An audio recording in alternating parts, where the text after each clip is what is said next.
ได้แต่คิดบ่ฮู้จะตัดสินใจสองน้องเอ๋ยแสนงามงามคู่กันไปหากเอื้อยใหญ่อยากนวลน้องคู่โสภา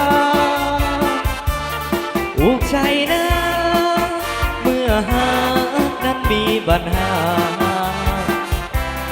อยากนักหนาก็สองคนนั้นงามเหมือนกัน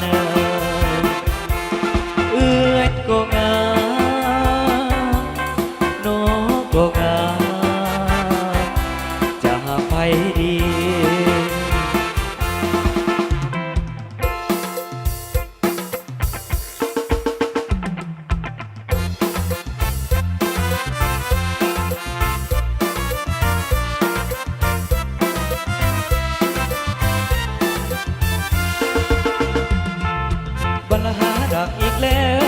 อีกแล้วบ่ฮักสาวเฮือนไก่บ่ฮู้จะทำอย่างใดสาวเฮือนไก่นั้นงามอีหลี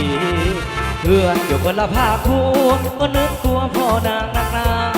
คิดอยากจะไปเว้าจาอยากเข้าหาว่าผู้ให้อายโจคิดอยากบอกกับน้องไม่เนื้อทองสุดหัวใจคิดอยากข้ามหัวเข้าไปทนบ่ไหวเพราะมันสูงพี่เหลือคิดอยู่หลายคืนหลายวันแม่นงคานพอตะวันหยิบให้แล้วเฮาจะทำอย่างใดโอ้คิดได้อยากนอนไปหาดาโอ้คิดได้อยากนอนไปหาดา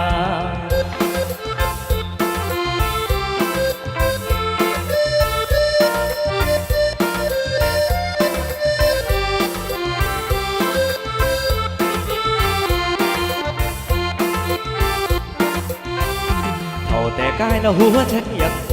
ใจห้องผมดังให้สุขสวงอยากจะมีสาวน้อยมาควงหัวใจคงควงเหมือนได้ควงสวรรค์อยากเจยหัวละอายเป็นผู้เฒ่าปากเผาเฮาแก่แล้วยิ่งมันคิ้วจะร้อนจะนักหัวโยนยานกระสร้างหัวมันสำคัญอยู่ที่ใจโอ้สาวน้อยเท่าแก่ให้คอยรีบมาไวๆมาขึ้นรถเก๋งคันบักใหญ่หากน้องหัวใจจะยกให้แก้วตาเท่าแต่กายและหัวใจยังสู้ใจหอมหูทุกวันเวลาหากสาวน้อยผู้ใดเมตตาถ้าแกจะพาขี่รถเก๋งลอยลมมาเอามานี่ไปต่อสาวเสียก่อนแล้วกัน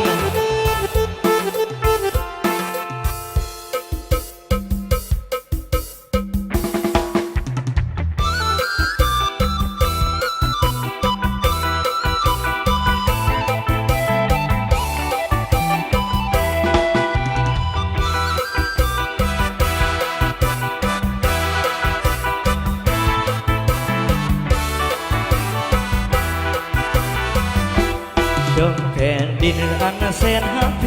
งมองภาษาเล่าผู้อาจหายังมีสาวสวยงามเหลือเกินเกิดแม่เสิร์ชอายทหารภารการทั่วดาเสิร์ชมาแววยามสาวเสียงโทมาแวเบิ่งจังมือจังวันเมื่อหอดน้ำเขาในนาเขียวงามอุ้มชูป่ามังกรให้สาลีผิวโนนพลู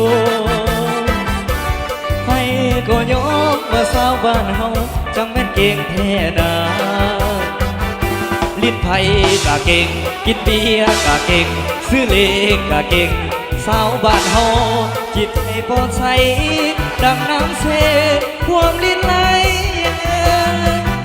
อยู่กองผมแบดลมพัดวิวโหนตาอ่อนซ้อนแม่สาวกองล้อเอกองห้อย12 มิลลิแปดตัวพื้นแอบวิชาทหารเพื่อต้านทานกับโจรอากามาหูขาโอ้สาวเสียงคู่สาวบ้านเฮาสมที่เป็นยิ่งหนุ่มลาวที่ลาทานสมเป็นลูกหลานของประชาชน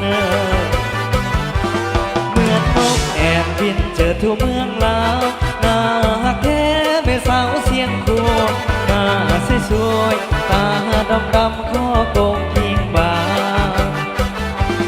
เป่าไผ่ปื คืนยิ้มแย้มแจ่มใส